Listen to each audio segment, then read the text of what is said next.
Marina, you're the Chief Executive of Integration Support. Could you just describe your job and your day-to-day, what you do? I'm part of the team, and we are all a team of frontline workers. Despite me being a chief executive, you might see me delivering outreach sessions, helping my colleagues with language classes. So I'm helping our team and leading our team to achieve its best potential. And do people, first thing, what does to you, it's not a bit of a philosophical question, what does integration mean? Why have you got that word as your title, so to speak? For me, integration is this sense of belonging, when you don't feel being outsider, when you can access the services available locally, and you feel that you belong to this place, you belong to the community. And does that start from things like, I need to find a doctor's GP surgery, I need to find a school, I need to find all these things? Or is that what you help people with? Yes.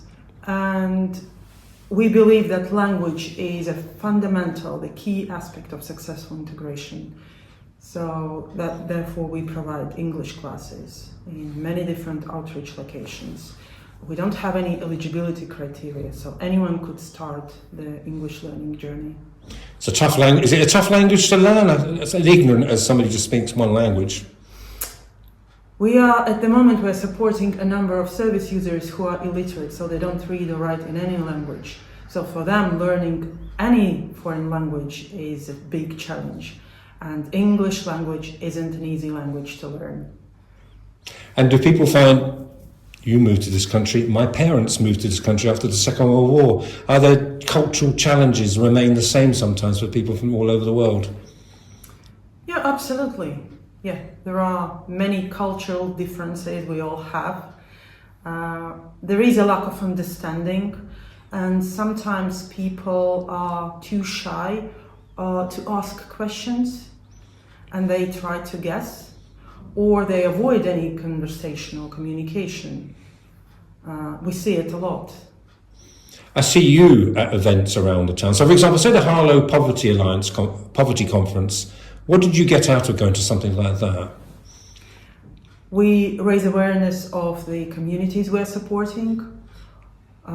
We are helping people to understand that regardless of if you support the immigration or you don't support it, these people are already here. We also help to break some barriers and stigma around new arrivals, and we create the bridge between them and other statutory or voluntary organizations as well. I remember speaking to Helen from the Ghanaian Union saying sometimes people from her own community from West Africa who came would be ashamed to go to things like a food bank because it's almost an admission of defeat. Is there sometimes say to people, there are services you're entitled to, please don't be ashamed? Yeah, absolutely. It's also, we always have to bear in mind some of the services which are available here, they're not available in other countries. For example, the whole concept of food bank is something very new to people. I'm originally from Latvia. In Latvia, we don't have any food banks. We don't have benefit system as such. So all these are new things for people. I saw a couple of years ago when a lot of people from Ukraine came over. And that's a bit of a general question, but how are the people from Ukraine getting on?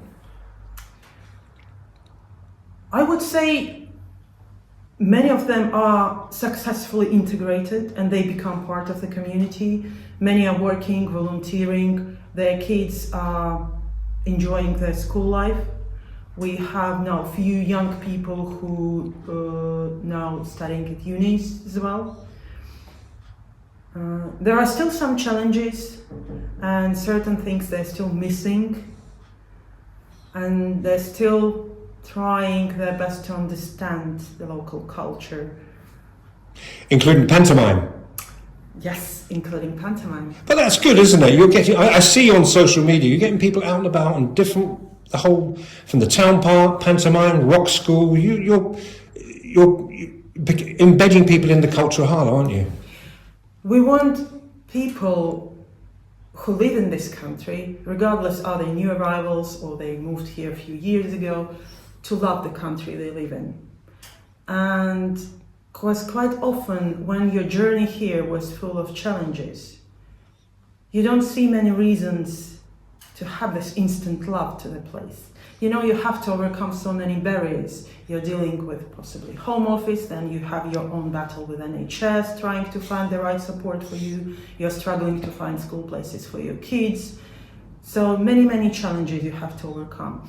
So we are trying to show the good things about living in the UK.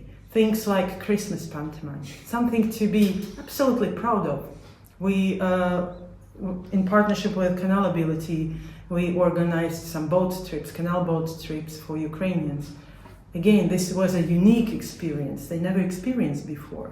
Write your annual report and you look back on a year. How do you gauge, in your job and your colleagues next door, how do you gauge success? It's a tricky question, because obviously because we are funded by many different organizations, we provide our reports, and part of the report always about the numbers. But I always say we have to remember behind every number there is a human being, there is a person. When we measure the way we measure our success is by listening to the people we supported. We listen to their feedback, we look at their journeys, we prefer them to say about our success and not us to report about it. I'm going to put this question back in but I said earlier that the two sons of the head teacher who basically founded St. Mark's School, the Catholic school just around over the hill, and he said his father would have been proud of the diversity of that school, of how a town, how it's changing, of 20% of the population non-UK born. That's a great compliment, isn't it? That, you know, diversity is the school's strength. It is. We have a very diverse team here at Integration Support. We have 11 members of staff and 20 volunteers.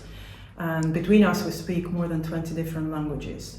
It's an absolute joy and privilege to work in such a diverse team. We are learning every single day from each other. We are learning about other cultures, about the differences. For example, I could mention as an example, and many Eastern Europeans will definitely understand what I'm talking about.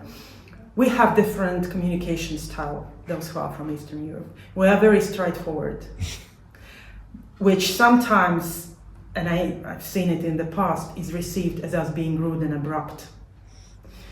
So, but in our diverse team, we are aware of all these differences. And I'm glad to see this is happening not only within our team, but it's happening in Harlow. And as I mentioned to you earlier, good thing to see is also that those new arrivals, migrants, refugees, who are living around Harlow, in Nuttall Street and Epping, they are gravitating towards Harlow. They are accessing services here, they attend different events here, and when we ask them why, because they say Harlow is very welcoming and diverse.